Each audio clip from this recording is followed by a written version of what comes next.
नकाब ड्रामे की जो कहानी है नीचे इंटरेस्टिंग मोड़ पे आ चुकी है। जितनी भी नकाब ड्रामे को देखने वाली ऑडियंस है ना, ये सारी की सारी अब परेशान है कि भाई आखिरकार बिलाल ने ऐसा क्यों किया। बिलाल को ऐसा नहीं करना चाहिए था। देखिए कि ईमान जो थी ना, से बिलाल के साथ सच्ची मोहब्बत करना शुरू हो चुकी थी। तो बिलाल अगर इस हिसाब से ईमान को छोड़ता है तो ईमान का जो एक यकीन होगा ये फिर से टूटना शुरू हो जाएगा।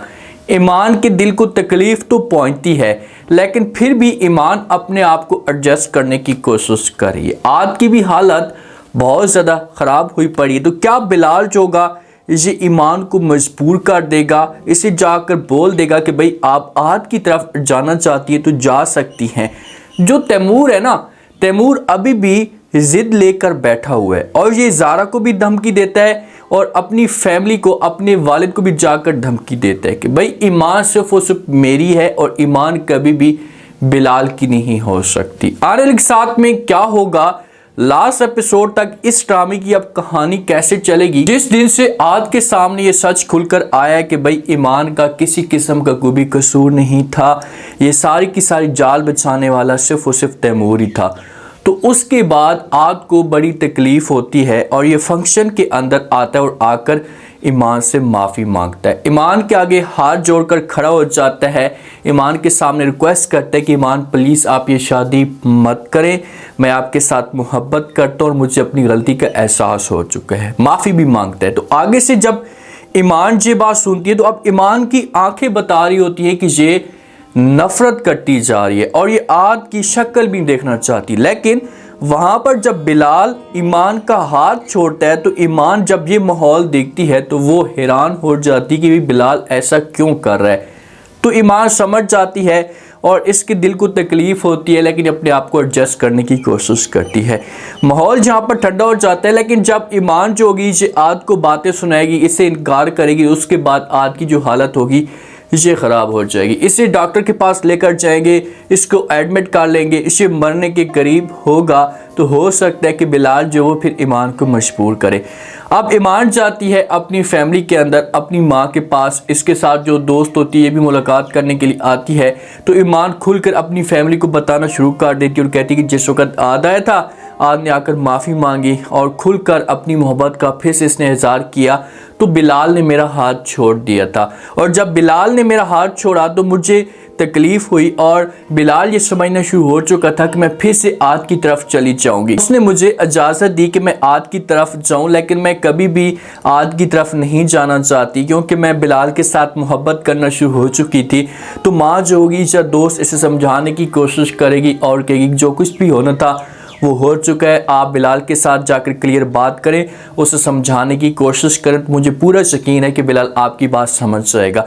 और बिलाल देखिए कि बिलाल उसे इजाज़त नहीं दे रहा, बिलाल ईमान के ऊपर छोड़ रहा है कि भाई आपके सामने दो ऑप्शन है, अगर आप जाना चाहती हैं तो जा सकती हैं, अगर आप इनकार करना चाहती हैं तो इनकार कर सकती हैं। लेकिन जब बिलाल हाथ छोड़ता है तो ईमान ये समझती है कि बिलाल इजाज़त दे रहा है मुझे।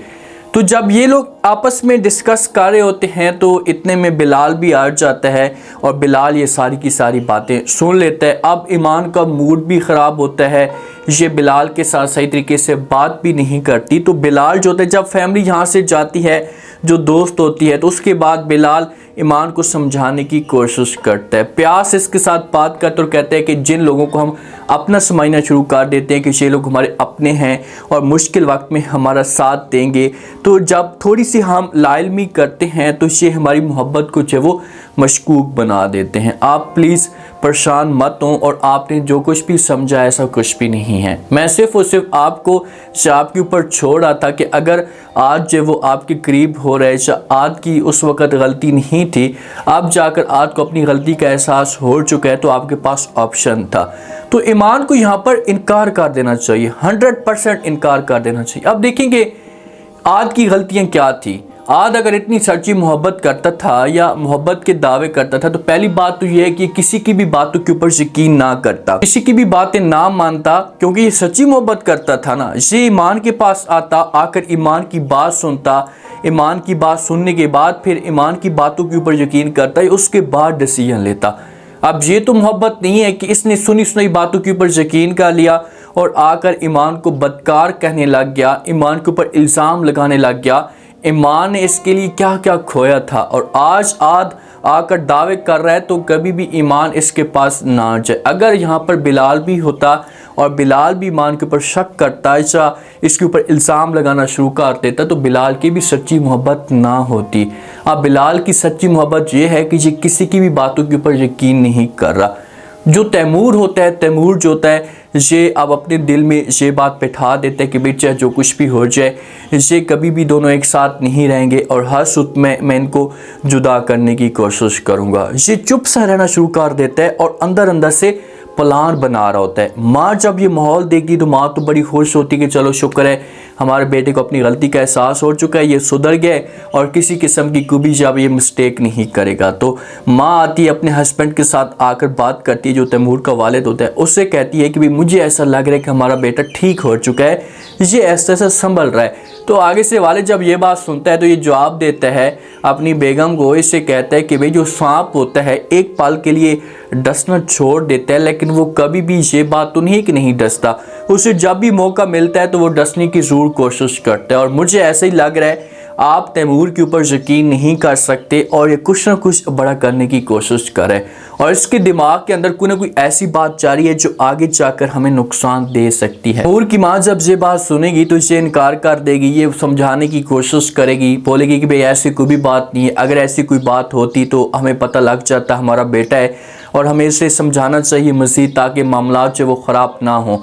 लेकिन तैमूर का वालिद इनकार करेगा और बोलेगा कि भाई मैं जितना समझाना चाहता था समझा चुका हूँ, जो भी कहना चाहता था कह चुका हूँ, लेकिन मज़ीद जो है वो मैं ऐसे नहीं समझा सकता। जिस वक्त ज़ारा आई थी ना घर के अंदर और ज़ारा ने आकर तैमूर का माहौल देखा था कि इसे रूम के अंदर बंद किए गया है, तो इस मामले पे ज़ारा बड़ी परेशान होती है और अपने ससुर से, अपनी सास से आकर पूछती है सब कुछ कि भाई क्या मामला है, किस तरह से आप लोगों ने तैमूर को बंद किए हुआ है। तो आगे से जो ज़ारा का ससुर होता है या सास होती है सब कुछ बता देते हैं ज़ारा को कि भाई जो बिलाल है ये मारने का प्लान बना चुका था तैमूर को कि भाई इसे शूट कर दो, इसे हमेशा के लिए रास्ते से हटा दो। तो बिलाल ने आर्डर दिए थे, जैसे ही हमें इस बारे में पता चला तो इसी वजह से हमने तैमूर के साथ ऐसा किया है। तो ज़ारा को बड़ा गुस्सा आता है और ये फिर बिलाल को कॉल करती है, बिलाल को कहती कि भाई आपने तैमूर को मरवाने के आर्डर दिए थे, क्यों किए ऐसा, मैं तो आपको अपना समझती थी, कम से कम आप मेरे साथ ये बात शेयर तो करते। तो आगे से बिलाल जो होता है ये समझाता है और ज़ारा को कहता है कि मैंने फ़िलहाल तो कुछ ऐसा नहीं किया, लेकिन अगर इसने कुछ भी ऐसा करने की कोशिश की तो आगे से जो है मैं इसे नुकसान दे सकता हूँ, या इसके लिए ये सब कुछ कर सकता हूँ। आप देखें बिलाल ने इतने बड़े आर्डर नहीं दिए थे, क्योंकि ये कभी भी बहनोई को या अपनी बहन को विधवा तो नहीं कर सकता ना, तो ये कभी भी ऐसा डिसीजन नहीं ले सकता। हाँ ये कह सकते कि भी अगर ये बंदा नुकसान पहुंचाने की कोशिश करता है तो इसे पकड़ लेना और जाकर इसे बंद कर देना, ये आर्डर दे सकते हैं। लेकिन आगे से जो ज़ारा का माइंड होता है ऐसे चेंज किया जाता है कि ज़ारा को बड़ा गुस्सा आता है और ये बिलाल के ऊपर गुस्सा करती है। जो तैमूर होता है, तैमूर एक दफ़ा फिर ज़ारा के पास आता है, क्योंकि ज़ारा के अलावा इसके पास अब कोई भी ऑप्शन नहीं बचा। इसी वजह से ज़ारा के पास आता है, आकर प्यार से बात करता है, ज़ारा को कहता है कि देखें ज़ारा अब आपके पास एक ही ऑप्शन है, आपके सामने आपका भाई खड़ा है और दूसरी तरफ जो वो मैं खड़ा हूँ, अब आप किसको चूज़ करेंगी। अपने भाई के पास जाना चाहती हैं तो जी बिस्मिल्लाह करें, जा सकती हैं, हमें किसी किस्म का कोई भी इतराज़ नहीं है। और अगर आप मेरे पास आना चाहती हैं तो आपको भाई के साथ जो रिश्ता होगा इसे ख़त्म करना होगा। तो ज़ारा के चेहरे की जो उदासी है ये बोलेगी फ़ौरन तैमूर को कि भाई अगर आप मुझे दिल के साथ एक्सेप्ट कर रहे हैं तो मैं सब कुछ आपके लिए छोड़ना चाहती हूँ, लेकिन प्लीज़ आप मेरी कदर करें। तैमूर को यहाँ पर अपनी गलती का एहसास हो जाना चाहिए। अगर तैमूर को अपनी गलती का एहसास नहीं होता तो फिर तो मामलात चोंगी से बहुत ज़्यादा ख़राब होंगे। आज की हालत इतनी ख़राब हुई पड़ी है कि एक दफ़ा बिलाल जो होगा फिर से ईमान को इजाज़त देगा, इससे समझाने की कोशिश करेगा कि भाई अगर आप जाना चाहती हैं तो जा सकती हैं, मुझे कोई इतराज़ नहीं है। लेकिन ईमान चोगी को इनकार कर बिलाल को कि भाई ऐसा कभी भी नहीं हो सकता, मैं उसके पास नहीं जा सकती। लेकिन एक दफ़ा ज़रूर जाएगी, आज एक दफ़ा ईमान का जो नाम होगा ये लेगा तो फिर ईमान को मजबूर किया जाएगा और वहाँ पर फिर आद हो सकता है कि माफ़ी मांगे। और ऐसा लग रहा है कि आद की डेथ भी हो सकती है। उम्मीद है आज का रिव्यू, आज के टीजर आप लोगों को पसंद आया होगा। आपने कमेंट सेक्शन में लास्ट में बताना आपको क्या लगता है, क्या नेक्स्ट आने वाले के साथ में जो वो आद की डेथ हो सकती है। जिस हिसाब से ईमान को मजबूर किया जा रहा है तो क्या ईमान जो होगी इससे आद की तरफ जा सकती है। लास्ट में फीडबैक दें।